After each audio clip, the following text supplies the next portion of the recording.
Hi gang, let's talk about how to cite a poem in your paper.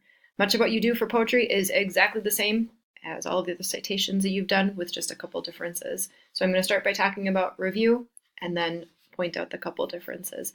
The document I'm going to reference you'll find on Schoology in the English 1205 file, and then scroll down to the Integrating Literary Quotations. This is the document that I'm going to be using to review this. Remember, when you use any quoted material, you always have to introduce that material in something we call a signal phrase. You have to attach your quoted words in the same sentence to your own words. In doing that, it is inappropriate to assume that the author is speaking. You refer to characters as the speakers, not the authors. For example, it would be inappropriate to say poet Andrew Marvell describes his fear of death like this. Nope, the speaker of the poem describes his fear of death. Or here, this is inappropriate to say, when the aldermen visit Miss Emily about her taxes, Faulkner says. Faulkner is the author. Faulkner is not saying this. You could say Faulkner writes, but it's inappropriate to assume that what is being said is the author's words.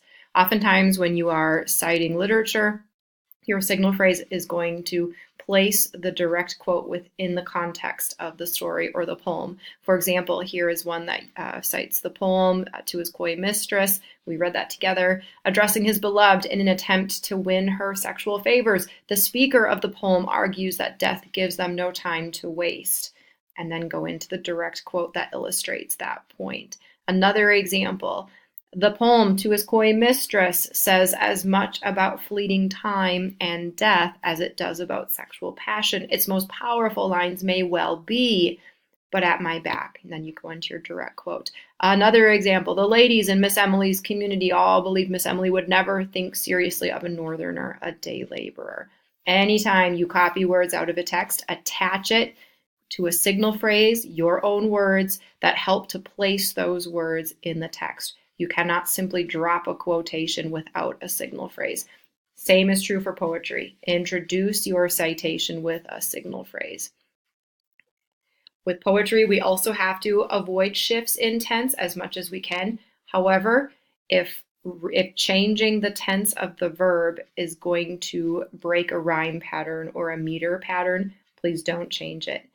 To be honest, I rarely change verb tenses in poetry because I don't want to destroy the meter or the rhyme or the sound of the poem. So you can choose here if you're going to change the verb tense in your poetry. However, as you're summarizing a poem, make sure you're writing in the present tense.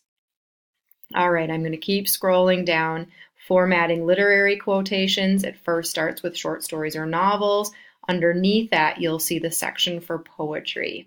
And it tells you need to enclose quotations of 3 or fewer lines of poetry in quotation marks within your text. Indicate line breaks with a slash with a space on each side, and then include line numbers in parentheses at the end of the quotation. For example, the opening of Frost's Fire and Ice strikes a conversational tone. Some say the world will end in fire, some say in ice, lines 1 and 2. So if I were looking at this poem on a piece of paper, I would see this line printed first, and then underneath that line, this is the second line. And so I'm quoting 2 lines of poetry. I indicate that these are 2 separate lines by using this slash right here with a space on either side. And then at the end, instead of putting a page number, I put the line number. Notice the word line is not in here. There's not a P in here, just the 1 space, hyphen space, 2, period always at the outside. If you are quoting a longer section of poetry, and I caution against doing this, we'll talk more about that later, but if you are quoting a longer quote, an MLA format considers 4 or more lines of poetry to be a longer quote, that's when you have to do a block quotation. And so it looks like this. You need to begin with your signal phrase. A block quotation requires a formal signal phrase, which means you have to use a complete sentence followed by the colon, and then cite your 4 lines of poetry or however many lines you're citing. No quotation marks. The indented form indicates to your reader that it's a quote. Period goes after the last word, and then your line numbers in the parentheses. So really simple. It's here for you to take a look at. Make sure that your citations are correct. One more thing I want to talk about. I've given handouts of this quotation mark packet to many of you attached to your papers if you've been running into struggles with quotation marks. I want to point out on page 3 and 4 where it talks about introducing quoted material. This is your signal phrase. And just a reminder, it tells you that if you have a formal introduction, meaning you have a signal phrase that is a complete sentence, it is a full independent clause, not just an expression like he said or she remarked, but it's a complete sentence leading into your direct quote, you need to use a colon after that signal phrase that is a complete sentence. If your signal phrase is not a complete sentence, so it is something like he said or she said, about New England's weather, Mark Twain once declared, then you use a comma.